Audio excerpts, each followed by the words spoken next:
Pernah nggak kalian lagi ngasih ngadem, terus dapat tugas matematika dan pengen matiin kipas aja rasanya, tapi tunggu, saat kalian pencet tombol off, kipas gak langsung berhenti kan?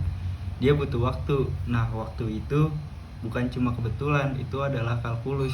Mari kita bongkar rahasianya dari rumah masing-masing. Oke, saya tangkap paparannya. Secara fisik, kipas punya kecepatan yang kita lambangkan sebagai V. Saat dimatikan, ada gaya hambat yang bikin kecepatannya turun. Dalam matematika, laju perubahan kecepatan terhadap waktu disebut percepatan atau A. Kecepatannya berkurang, maka nilai turunannya menjadi negatif atau V aksen kurang dari 0. Turunan itu adalah laju perubahan. Kalau kecepatannya adalah V, maka turunannya adalah A sama dengan dV per dt. Itu adalah percepatan. Tapi, saat kipas melambat, percepatannya negatif. Atau yang biasa kita sebut sebagai perlambatan atau deselerasi. Misalkan kecepatan sudut kipas adalah omega sama dengan omega 0 dikali epsilon pangkat min kt, di mana omega 0 adalah kecepatan awal, sedangkan k adalah konstanta gesekan, dan t adalah waktu, maka turunannya adalah d omega dibagi del dt sama dengan min k dikali omega dikali epsilon pangkat min kt. Lihat tanda negatif di depan, itu menunjukkan perlambatan. Secara visual, ini artinya setiap detik kecepatan berkurang dengan persentase tetap. Ini namanya peluruhan eksponensial. Fun fact-nya, konsep yang sama terjadi saat mobil direm, mobil menggelinding di tanah, kamu mengayuh sepeda lalu berhenti, dan lain sebagainya. Jadi intinya, turunan negatif sama dengan perlambatan, sama dengan ada gaya yang melawan gerak. Oke, teorinya sudah. Saya akan membuktikan di sini saya mempunyai kipas di kecepatan level 3 dan saya akan mematikan dan menghitung lewat stopwatch HP. 1, 2, 3. Oke, tunggu sampai berhenti. Tunggu.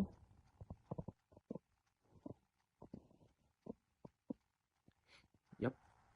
Di 24. Hasilnya kipas akan berhenti total di 24 detik.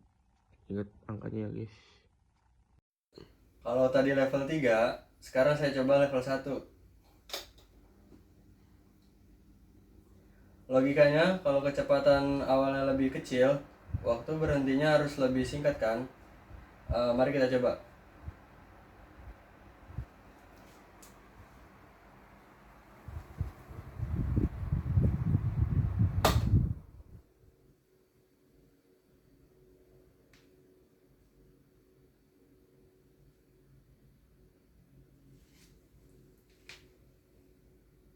Ini hasil dari speed rendah kipas angin. Dari hasil 2 eksperimen tadi, kita bisa lihat grafik hubungan antara kecepatan kipas dan waktu. Sumbu horizontal menunjukkan waktu dalam detik, sedangkan sumbu vertikal menunjukkan kecepatan kipas. Garis pertama adalah kecepatan rendah level 1. Terlihat grafiknya turun lebih curam dan mencapai 0 di 8,52 detik. Artinya kipas dengan kecepatan awal kecil akan berhenti lebih cepat. Garis kedua adalah kecepatan tinggi level 3. Penurunannya lebih landai dan baru berhenti sempurna di 24,26 detik. Ini menunjukkan bahwa semakin besar kecepatan awal, semakin lama waktu yang dibutuhkan untuk berhenti. Karena kedua grafik sama-sama menurun, maka gradiennya bernilai negatif. Inilah dalam kalkulus kita sebut sebagai turunan negatif, yang menandakan adanya perlambatan. Jadi grafik ini membuktikan bahwa konsep turunan bukan hanya teori, tapi benar-benar terjadi pada benda sehari-hari seperti kipas angin. Baiklah, seperti yang sudah dijelaskan oleh rekan-rekan saya pada slide-slide berikut ya.